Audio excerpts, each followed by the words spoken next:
Assalamualaikum warahmatullahi wabarakatuh. Perkenalkan, nama saya Dewi Nurjana.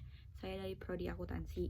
Di video ini saya akan menjelaskan eh, materi yang sebelumnya telah disampaikan oleh dosen saya, Bapak Asep Kurniawan, mata kuliah Ekonomi Syariah mengenai uang dan mata uang. Uang dalam konsep Islam. Uang adalah flow konsep. Islam tidak mengenal motif kebutuhan uang untuk spekulasi karena tidak diperbolehkan. Uang adalah barang publik milik masyarakat. Karenanya penimbunan uang yang dibiarkan tidak produktif berarti mengurangi jumlah uang yang beredar. Bila diibaratkan dengan darah dalam tubuh, perekonomian akan kekurangan darah atau terjadi kelesuan ekonomi. Itulah hikmah dilarangnya menimbun uang, kata Adi Warman Karim tahun 2001.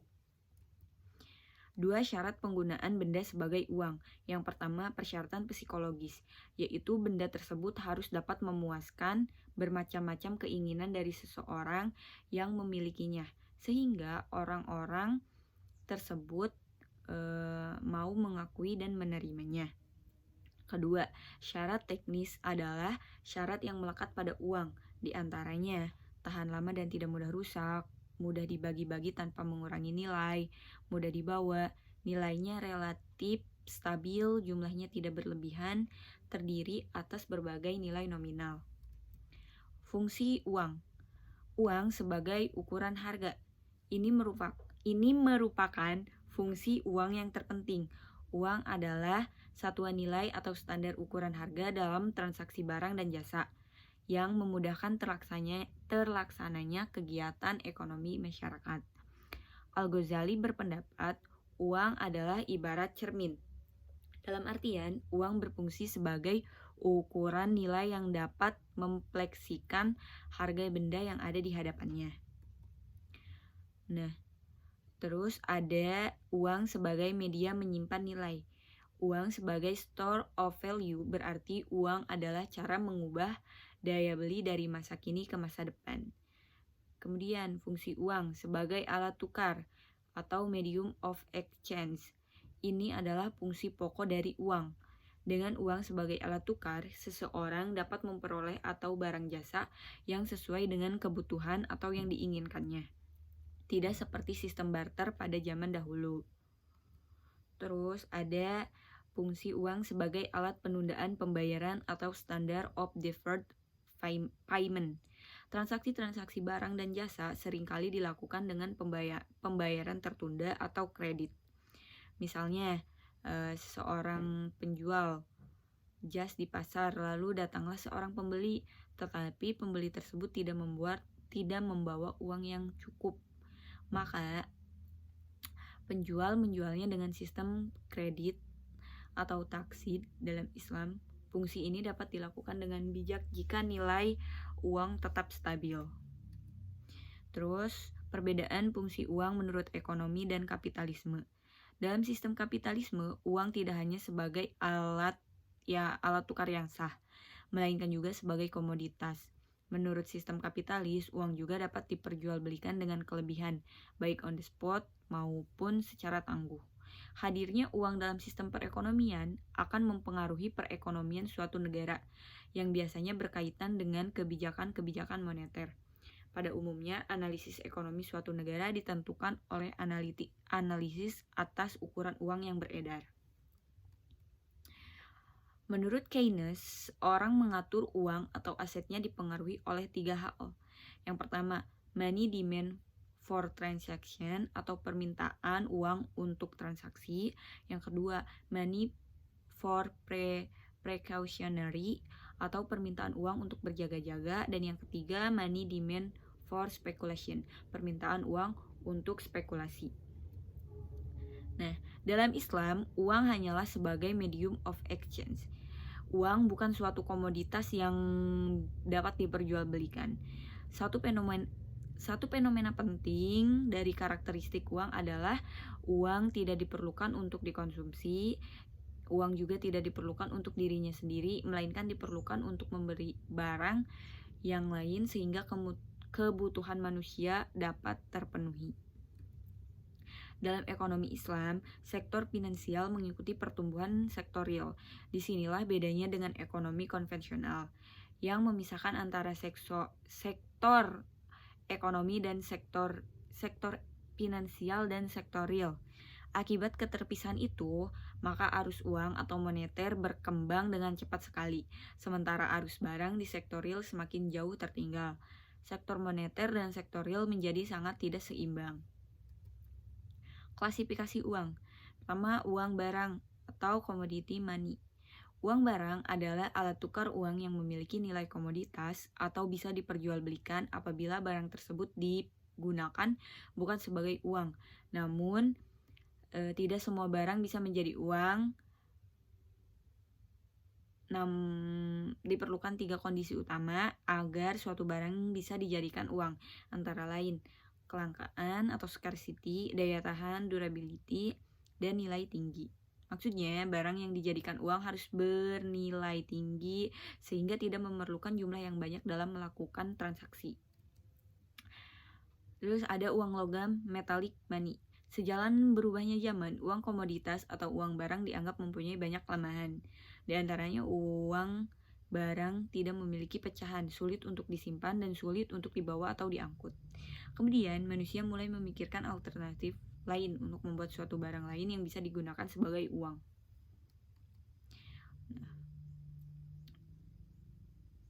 Uang logam, masih uang logam, metallic money itu kemudian terhadap barang-barang yang bisa digunakan sebagai uang jatuh pada logam-logam mulia seperti emas dan perak.